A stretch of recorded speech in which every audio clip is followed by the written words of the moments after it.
What happens when people hear truth, but only understand it after it's too late? Why do words spoken in the present sometimes only make sense in the future?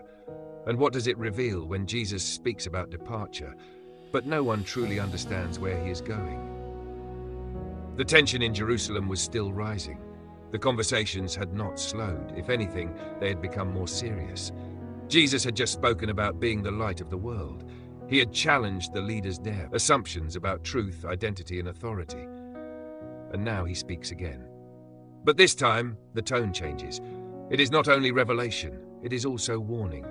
Jesus begins to speak about departure, about going somewhere others cannot follow, about a separation that is coming. He says, "I am going away, and you will look for me, and you will die in your sin. Where I go, you cannot come." These are not comfortable words. They are not gentle explanations. They are direct. And they create confusion. Immediately, the people respond with misunderstanding. They ask, is he going to kill himself? Is that why he says, "Where I go, you cannot come"? This question reveals something important. They are thinking in physical terms, earthly terms, limited terms. But Jesus is speaking about something far deeper, something spiritual, something eternal. And because of that difference, the meaning is missed. Jesus responds by clarifying the gap.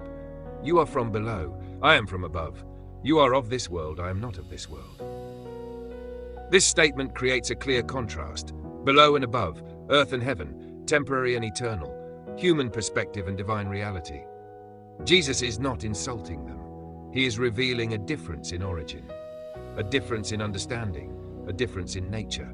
And that difference explains why his words are difficult for them to grasp. Because you cannot fully understand heavenly truth using only earthly thinking. The people are still processing his earlier statements. But now, this new declaration adds weight. I told you that you would die in your sins. If you do not believe that I am he, you will indeed die in your sins. This is one of the most serious statements in this passage.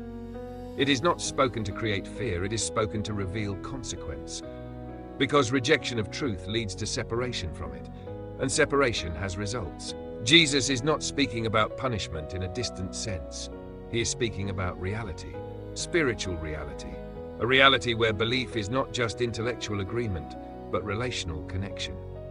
To understand this passage, we must slow down and see what is really happening. Jesus is not simply predicting departure, he is revealing purpose. His departure is not random, it is not accidental, it is not failure, it is fulfillment of a larger plan. But the listeners cannot see that yet. They are still focused on the present moment, still interpreting everything through visible reality, still trying to fit his words into their current understanding. And that is where misunderstanding grows. Jesus continues, "When you have lifted up the Son of Man, then you will know that I am he, and that I do nothing on my own, but speak just what the Father has taught me." This statement points forward to something that has not yet happened, to a moment of lifting up, a moment that will reveal identity in a way they cannot ignore.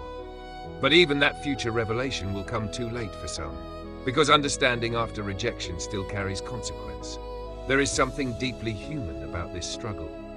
We often understand things more clearly in hindsight. We look back and realize what we missed, what we misunderstood, what we resisted. But in the moment, clarity is harder to see because expectations shape perception. The people expected a certain kind of Messiah, a certain kind of leader, a certain kind of response to their situation. But Jesus did not come to fit expectations. He came to reveal truth, and truth does not always align with assumption. As he speaks, something subtle but important is happening. Some people are still listening, still considering, still open, because not everyone rejects immediately. Some are in the middle, trying to understand, trying to process, trying to reconcile what they hear with what they believe. And that internal tension is where transformation can begin. Jesus says, "The one who sent me is with me. He has not left me alone, for I always do what pleases him." This statement reveals something important about his life. It is fully aligned with the Father. There is no separation between intention and action, no division between message and mission. Everything is unified, and that unity is what gives his words authority, not human approval, not institutional validation, but divine alignment. The passage then adds a key detail. Even as he spoke, many believed in him. That moment is important, because it shows that not everyone resisted. While some questioned, some misunderstood, some rejected, others believed, in the same environment, in the same conversation, in the same moment, different responses emerged. And that reflects something we still see today.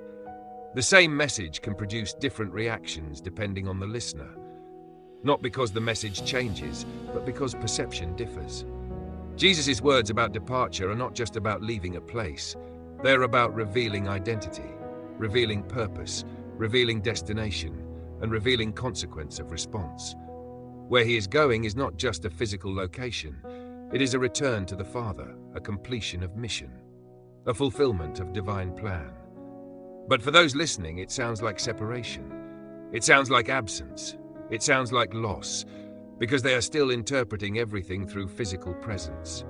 But Jesus is pointing to something beyond that, something eternal, something unseen, something deeper than immediate understanding. He is preparing them for a reality they cannot yet comprehend. And that is why his words feel heavy, because they carry meaning that unfolds over time, not instantly. The idea of "you cannot come where I am going" is not just exclusion, it is reflection of spiritual condition. Where he is going requires understanding that goes beyond rejection, beyond misunderstanding, beyond resistance, and that understanding is not forced, it must be received. This is where the tension between hearing and understanding becomes clear. People can hear truth, but not fully grasp it, until experience, time, or reflection reveals deeper meaning. Jesus is planting truth that will be understood later, but not all will wait for that understanding. Some will decide immediately, some will walk away, some will remain curious. And that variety of response is part of the passage's message, because truth does not eliminate choice, it reveals it. As Jesus continues speaking, the atmosphere remains divided. Some are intrigued, some are skeptical, some are confused, but all are confronted with something they cannot ignore. His claim is not small. It is not symbolic in a casual sense. It is absolute. It touches identity. It touches destiny. It touches understanding of life itself. And that is why it creates tension. Because absolute truth does not leave room for neutrality. It invites response. As we reflect on this passage, we begin to see a pattern. Jesus speaks clearly, but understanding unfolds gradually. People hear. But interpretation varies. Some believe immediately, some resist immediately, some take time. And that process is still true today. Because truth often requires more than hearing. It requires reflection. It requires openness. It requires willingness to consider beyond initial assumption. Jesus' statement about departure is not only about his physical leaving, it is about the unfolding of a larger story, a story that will not make full sense until later. But the invitation is present now, to listen, to consider, to not close off understanding too quickly, because sometimes what sounds unclear in the moment becomes clear over time, and what seems distant now becomes meaningful later. The key is posture, whether we remain open or decide too quickly. Jesus' words challenge certainty, not to confuse, but to deepen understanding, because true understanding is not rushed, it is formed through reflection, experience, and openness. And in this passage, that process begins.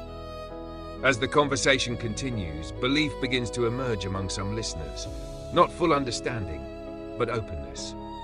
And that openness is the beginning of something deeper. Because belief does not always start with complete clarity.